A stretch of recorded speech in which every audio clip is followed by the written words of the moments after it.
resolution of all issues in an atmosphere free of terror and violence. And I'm ready, if any of you are willing to ask any questions, I will take. I understand there are many of you. This is my first time, so I said, please cut me slack. And yes, I will. Don't worry. I will. Please, I'll start with you. And just relax. I will start with you, and I will answer 5 questions, which is 5 times more than both my predecessors who came here answered. Let's start you, since you are so excited. No, I'm not excited. The only thing is the history is excited. There has been resolution on that disputed territory of Kashmir. And Article 370, fine. That could be an internal matter of you. Thank you for accepting that. No. Thank you for accepting that. That All could right, be an sir. internal matter. All right. Thank you. So Article 370 was enshrined in the In Indian where? Constitution. Thank you. By India. Right. But the thing is, still the reality remains that how do you deal with the UN Security Council resolutions passed in 1947, 50, and then Shimla Agreement has also failed in bilateralism? Thank you. Thank you. I understand your point. Your point is, how do we address this issue? The history is well known. I don't need to go back. Let us look at the last agreement that India and Pakistan signed.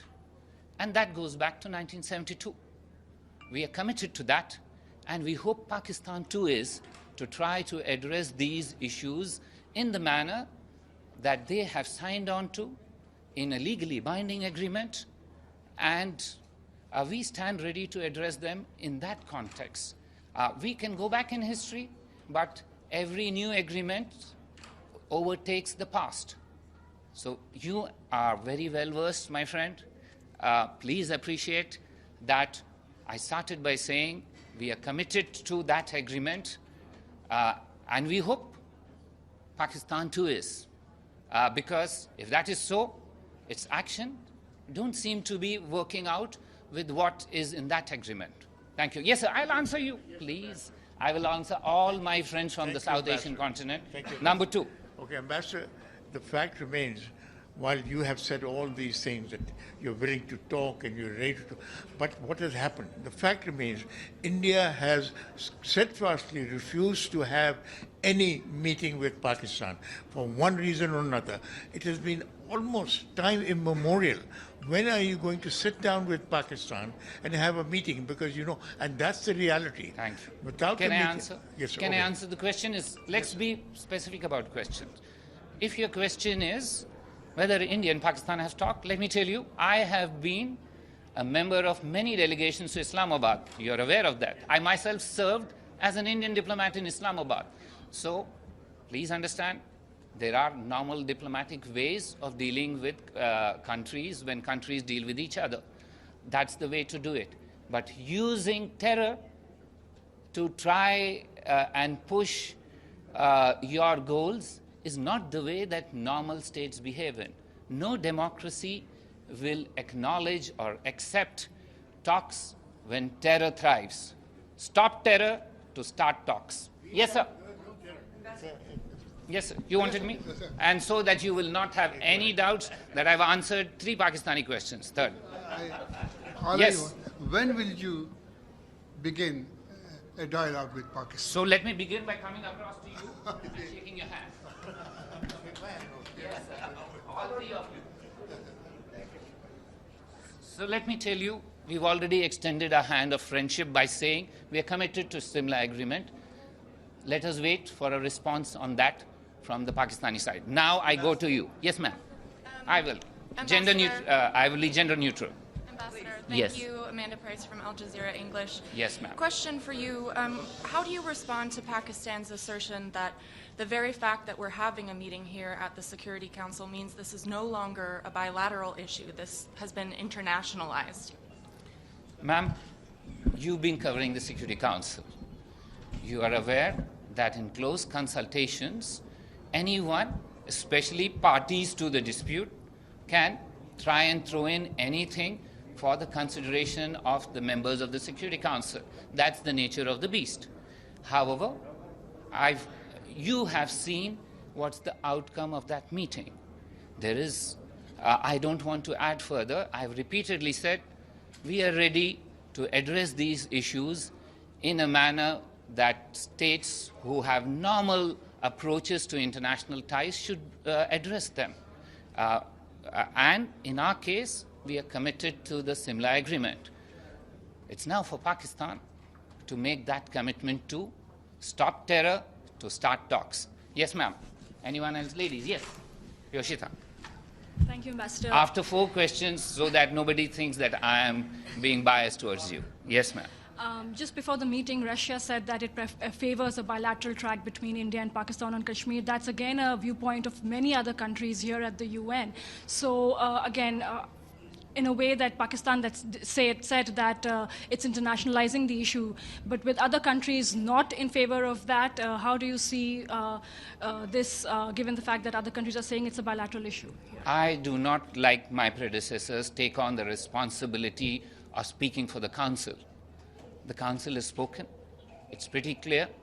All of you are aware of what outcomes are there. I will not comment on it. Let me tell you, India's commitment to address these issues on the bilateral track has very broad acceptance globally. Anyone else? Yes, just one minute. Thank yes. you, Ambassador. Yes. You always had a complaint that I never spoke with you. Yes. I'm ready now. Yeah. And this is the 5th, but I will give you 1/6. Mr. Ambassador, you spoke about normalization and removing the restrictions in Kashmir. So are you here admitting that there is something wrong that happened? 1 second. One question at a time. I never answer more than one.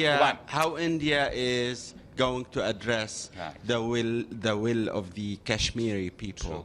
Thank you. So let me tell you, there is something called prevention is better than cure. The measures that we took were preventive in nature. They were designed to stop terrorists from bleeding our people. You've noticed that in the 10 days that have passed, there are no casualties. There are no fatalities.